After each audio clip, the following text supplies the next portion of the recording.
So, all right, what's happening, man? It is Thursday, and that means it is guitar demo day at Vic's house. And here we are in my basement on guitar demo day. And for today, I have a gold top that has been dropped off at my house by elves who wanted me to keep it. Here's the thing. I ain't keeping it because I already got a gold top. So there, elves. But anyway, what I've got here is a Leroy Parnell signature. And I don't want to say reissue because there's nowhere on here that says reissue. But we'll call it a reissue just because it's a reissue. Or is it? I don't know. These answers and more to these questions are available on my YouTube channel. No, never mind, whatever. So I have this awesome, I mean, it is immaculate. Very little playwear to this thing, very little at all.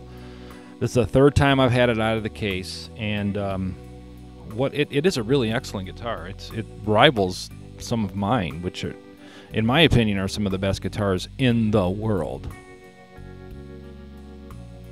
Did you hear the slight pause?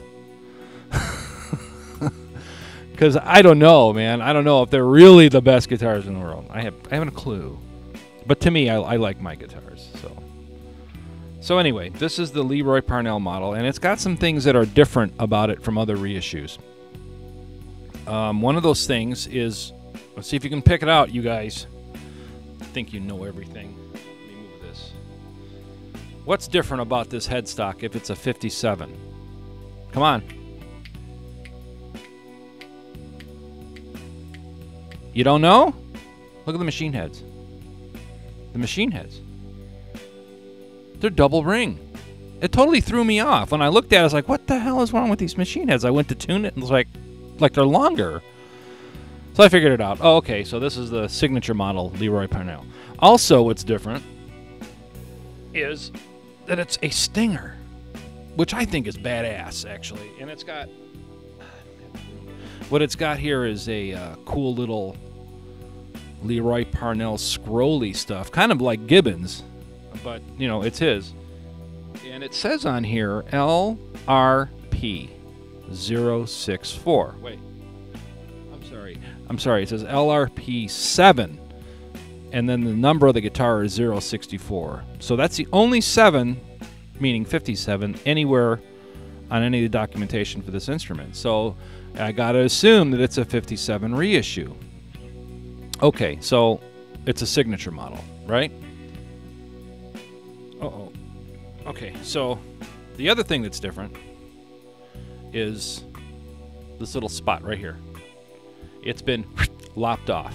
The corner is gone, which is it makes it a little more comfortable. Fender did this.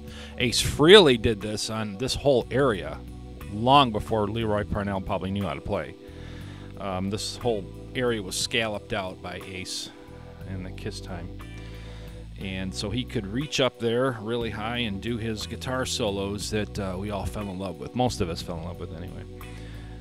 The other difference is the binding isn't rolled off like some of the historic reissues are now. This is a little square, but the neck is super comfortable. It's round. It's a rounded C shape. I didn't measure it. I'm sorry. It's around in the 9s, between 9 and 1 somewhere.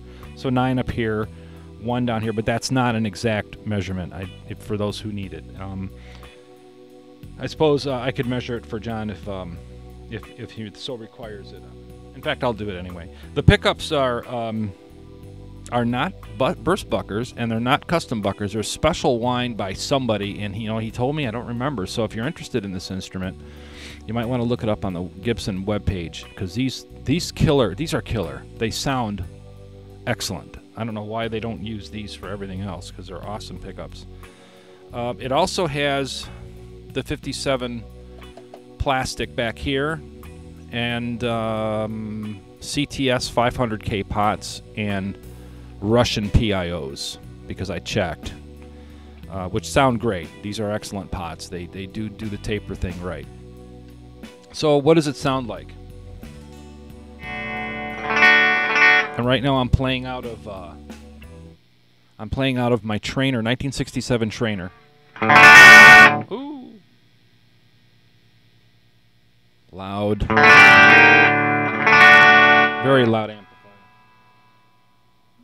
Those knobs on there, you can't trust them. So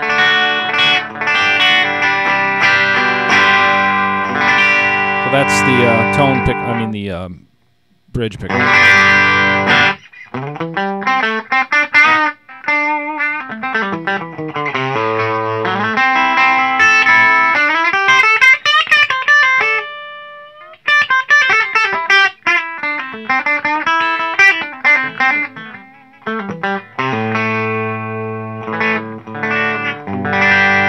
It's a very sonically balanced guitar.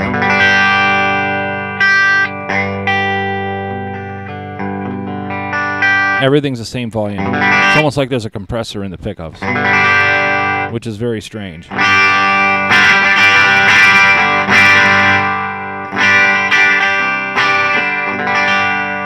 So the middle pickup, middle position, right?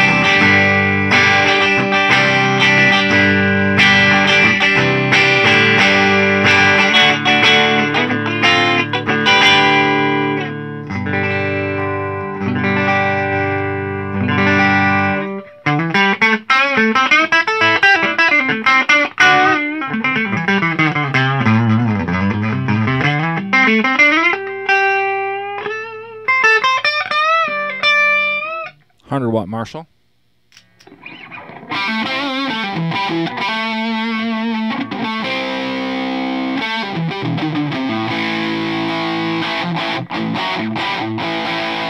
It's really hard to balance those two.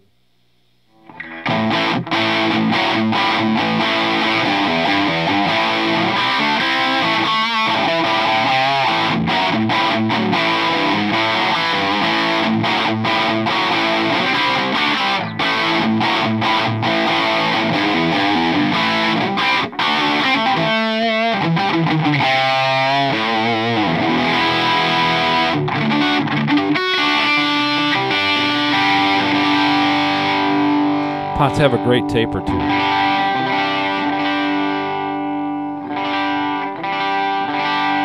So anyway, Leroy Parnell, gold top. Oh, great carve. Look at that carve.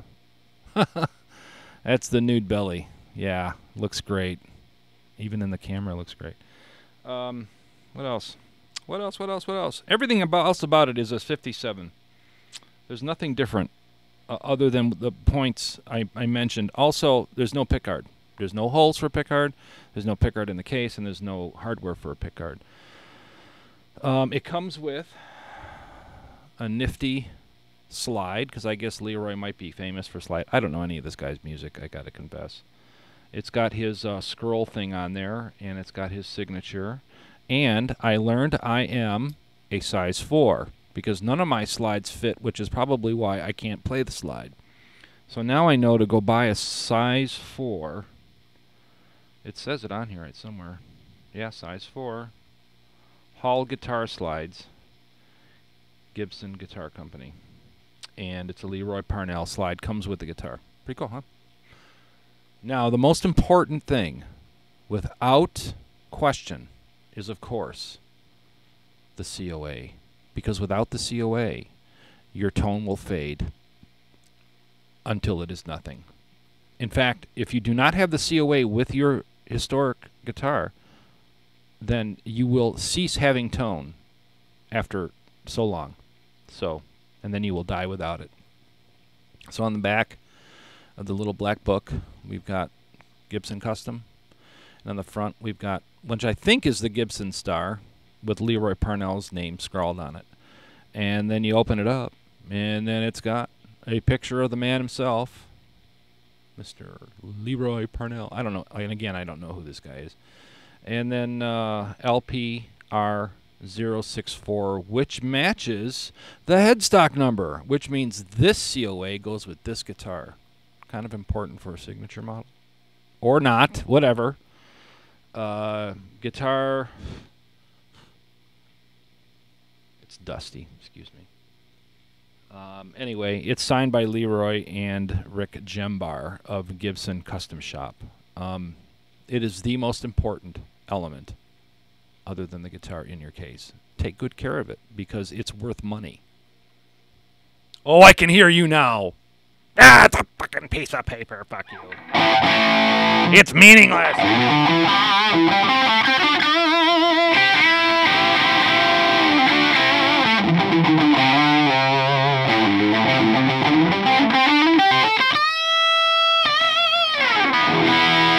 I didn't mention the fretboard. It's got a badass fretboard. I really like this. It's dark chocolate. It looks like Hershey's chocolate bar, actually. And it's super smooth. Well done. This is a very nice guitar. I would buy this if I could, but right now it's after Christmas. It's just not happening.